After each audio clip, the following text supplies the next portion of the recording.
सरकारचा निवडणूक आयोगावर दबाव असल्याचं शिष्टमंडळानं म्हटलेलं आहे। मनसे आणि महाविकास आघाडीच्या शिष्टमंडळाने आज केंद्रीय निवडणूक आयुक्तांची भेट घेतलेली आहे आणि या भेटीनंतर विरोधकांच्या शिष्टमंडळाने हा आरोप केलाय।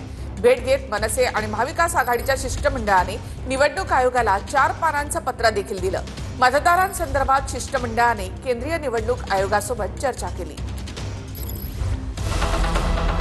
मतदार यादीतील घोळाबाबत महाविकास आघाडी आणि मनसेच्या शिष्टमंडळानं निवडणूक आयोगाची भेट घेतली। बोगस नावं बदलून मतदार याद्या दुरुस्त कराव्यात या मागणीसाठी शिष्टमंडळानं निवडणूक आयोगाला 4 पानांचं पत्र दिले।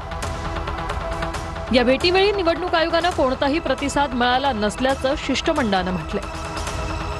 मतदार यादीतील त्रुटी दाखवल्यावरही आयोगानं दुर्लक्ष केल्याचा आरोप मविया आणि मनसेच्या शिष्टमंडळाने केला।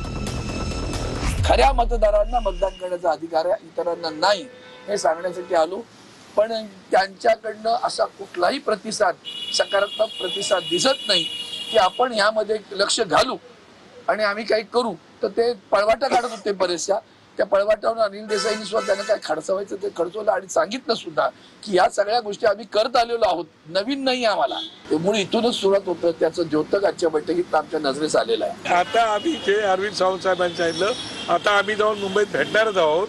भेटल्यानंतर सगळ्या पक्षप्रमुखांची बैठक होईल आणि त्याच्यामध्ये नंतर काय व्हायचं तो निर्णय करू, त्याला होऊन जाईल। शेवटी पक्षप्रमुख म्हणून जी बैठक होईल त्याच्यावरती पूर्ण निर्णय घेण्यात येईल। राज्य निवडणूक आयोग जे आहे ती निवडणूक या केंद्रीय आयोगाने बनवलेल्या वोटर यादीवरच करणार आहे। या यादीमधल्या डिस्क्रिपन्सीज ज्या आहेत त्या लक्षात आणून दिल्या, पण मुख्य निवडणूक आयुक्त ज्ञानेश कुमारजी कुठलीही गोष्ट ऐकायला तयार नव्हते।